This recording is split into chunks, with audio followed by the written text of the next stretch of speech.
Dear students, today we shall learn a new topic on the Rajput policy of Emperor Akbar. In this Rajput policy, we shall learn about what were the factors that led to have very liberal Rajput policy of Akbar. Number second, what was its impact of Akbar's Rajput policy on Indian subcontinent during the Mughal period.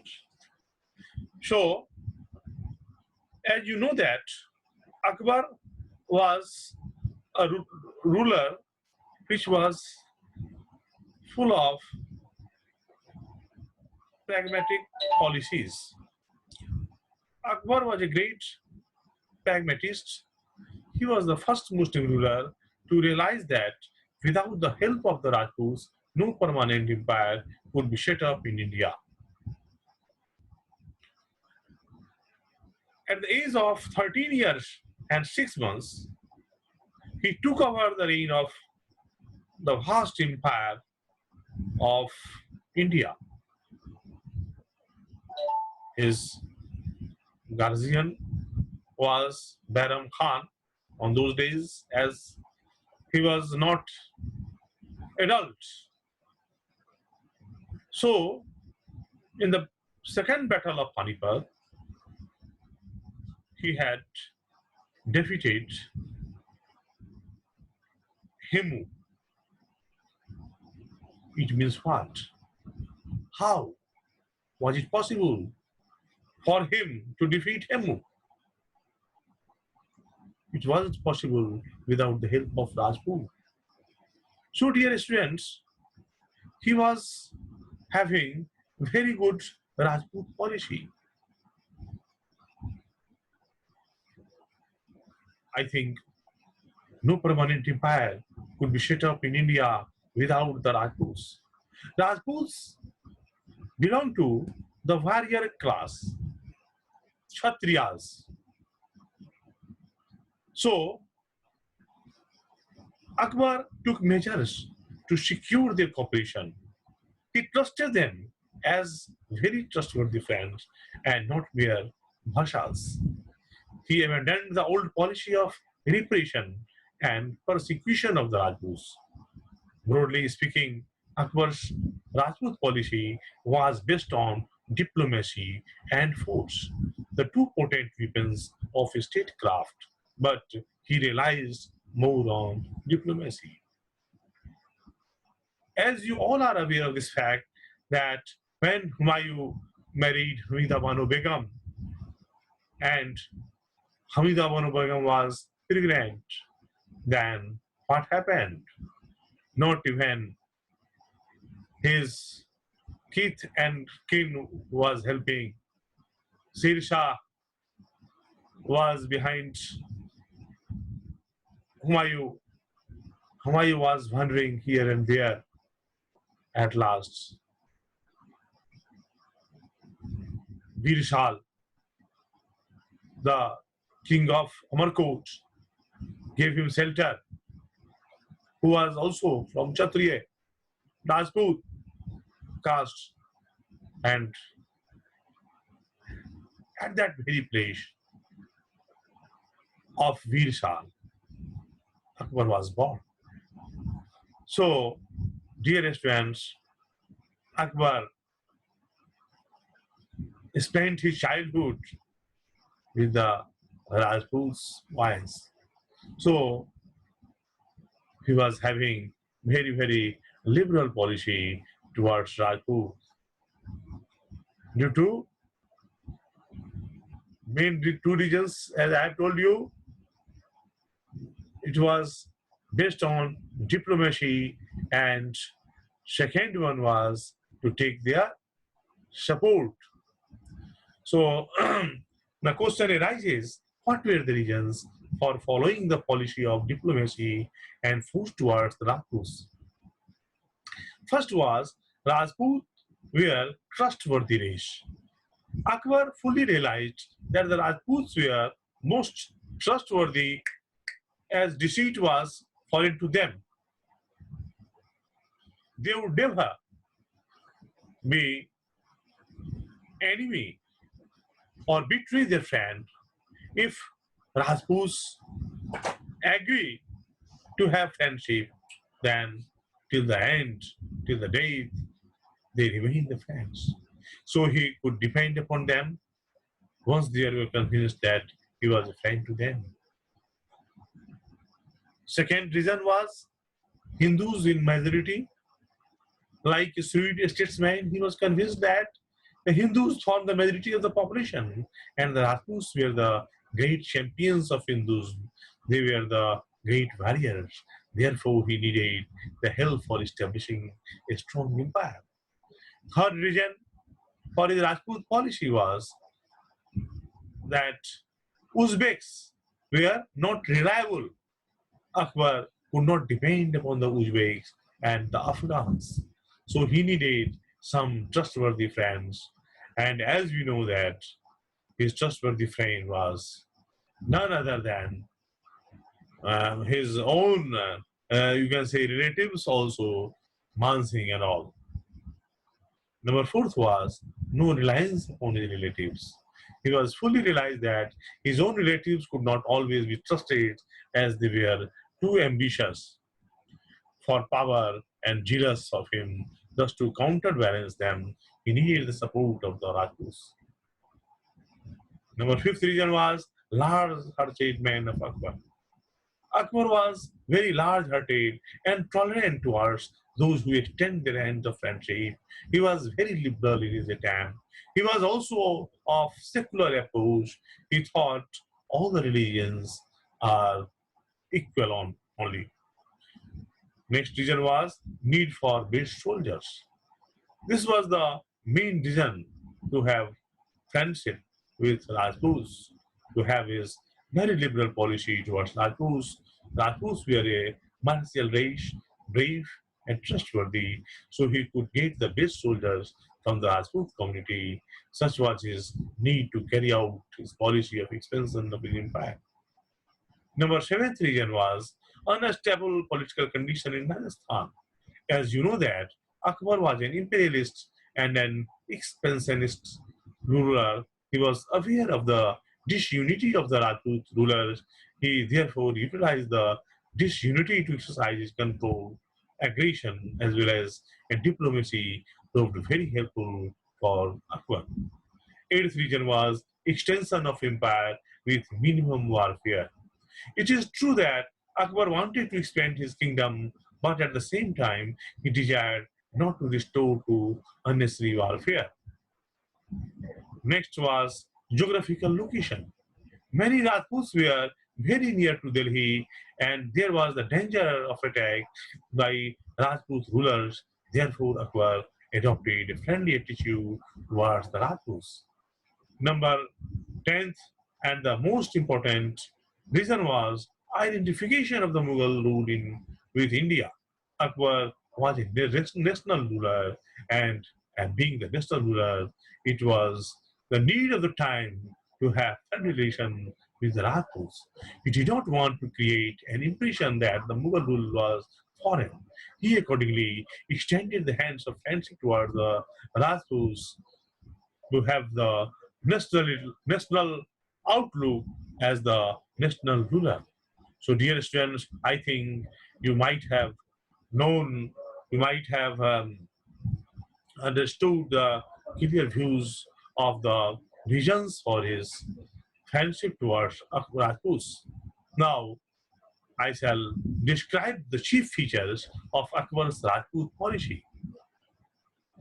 If you go through the pages of medieval Indian history, you will come to know about the main characteristic of Akbar's Rajput policy and its impact on Indian subcontinent of medieval period as a whole. Number first and foremost feature of Akbar's Rajput policy was matrimonial alliances. In 1562 AD, Akbar married the daughter of Raja Bharmal of Ambed, that is known as modern Jaipur. Akbar's son, Salim, who came to be known as Jahangir, was born from his queen. He also married to the princess, one of Jodhpur and other of Jaisalmer. He married his son Jahangir to the daughter of Raja Bhagwan Das, son of Raja Biharimal. Khusro, another son of Jahangir, was born to this princess. The marriage of Akbar in the family of Jaipur, that is Amber, is considered as of great significance. So now it is clear to you that Akbar was son-in-law of Rajputs. In the words of Dr. Bini Prasad, it symbolized the dawn of a new era in Indian politics. It gave the country a line of remarkable sovereigns. It secured to the four generations of Mughal emperors the services of some of the greatest captains and diplomats that medieval India produced. So Akbar was having very good relation with the Rajputs. He was having blood relation with the Rajputs. So this was the main feature of his Rajput policy. Now, appointment of Rajputs to high posts. Raja Todarmal and Raja Birbal occupied important positions. Raja mm, Harmal, his son Bhagwan Das, and grandson Man Singh were among his close confidants, and they were all Rajputs. Now, equal treatment with the Rajputs. This was also the main feature of Akbar's Rajput policy. Akbar accorded equal status to the Rajputs. Akbar believed that Rajputs were at par with the other community of the martial class, just like Turks and Uzbeks. Number next feature was religious independence. Akbar granted full religious independence to the Rajputs in respect of their religion. He was not forcing anybody to have his own religion, Islam. Even you know that his better half, his wife, preferred to worship Krishna and Radha. They could build temples also, worship in them, and celebrate their festivals. So, next was religious freedom to Rajput queens. Rajput queens were free in observance of their faith.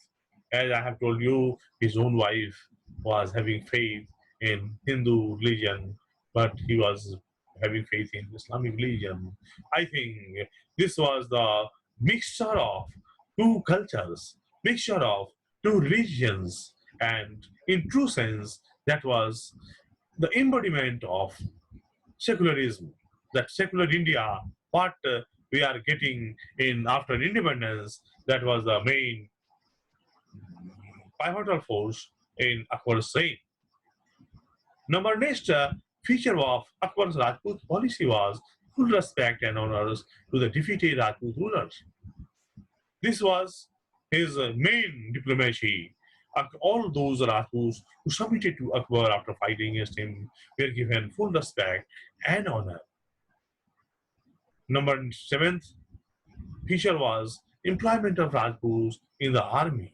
It is said that Rajputs were holding more than 20% of votes in his army. So he has given lots of opportunities to the Rajputs in the employment of army. Number next was internal freedom to Rajput kingdoms. Akbar did not interfere in the internal administration of Rajput kingdom. There was having very free and fair means in the Rajput kingdoms. There were no undue burdens of the topmost ruler, that is Akbar. Number next was feature was personal relations. Akbar established personal relations with many Rajput rulers. It is said that when the son-in-law of Rai Singh of Bikaner died due to a fall from the palanquin, Akbar himself went there to console the family and share their grief. So reforms in Rajput society. Akbar attempted to remove some of the evils like the sati and child marriage from the Rajput society. He also gave royal sanction to widow marriage. Next feature of his Rajput policy was abolition of jizya. Akbar removed jizya, a tax which was levied by the Muslim rulers upon the non-Muslims. Respect for cow. He forbade the cow slaughter, which means he was having very soft corner towards the values, towards the opinions, towards the religious views of the Rajputs. Aggressive policy towards offering Rajput rulers. Akbar, being an imperialist, never tolerated opposition. He launched military campaigns against all the Rajput rulers who did not surrender. He conquered Ranthambore and Kalinjar, two important Rajput estates. However, Akbar's campaign against Mewar was not quite successful. Now, we shall go through significance of Rajput policy of Akbar. Number one is expansion of Akbar's influence.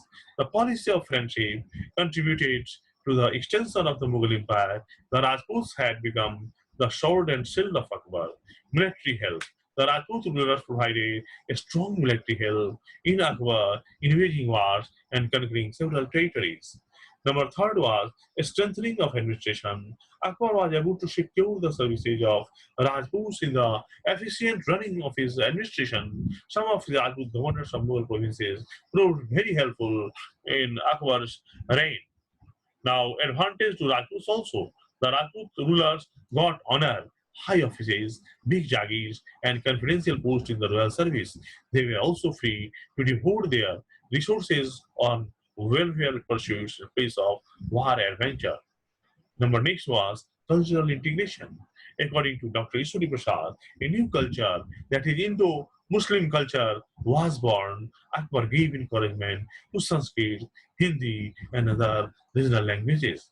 So, dear students, now we shall conclude by saying that Akbar was a very secular in his approach towards Rajput rulers, Rajput people, and Rajput as a general.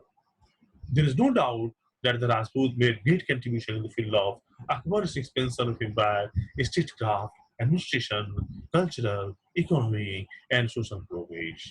Akbar made a very friendly relation with the Rajputs, and Rajput also had given a helping hand to Akbar, and in this manner, Akbar's reign was very um, beneficial in the regards of cooperation from Rajput side. So we can say with surety that it was due to the liberal policy of Akbar towards Rajput that Rajputs were also benefited, and Akbar was also benefited by this. And I think, in a real sense, Akbar was a national ruler. By this, I conclude today's talk. Thank you.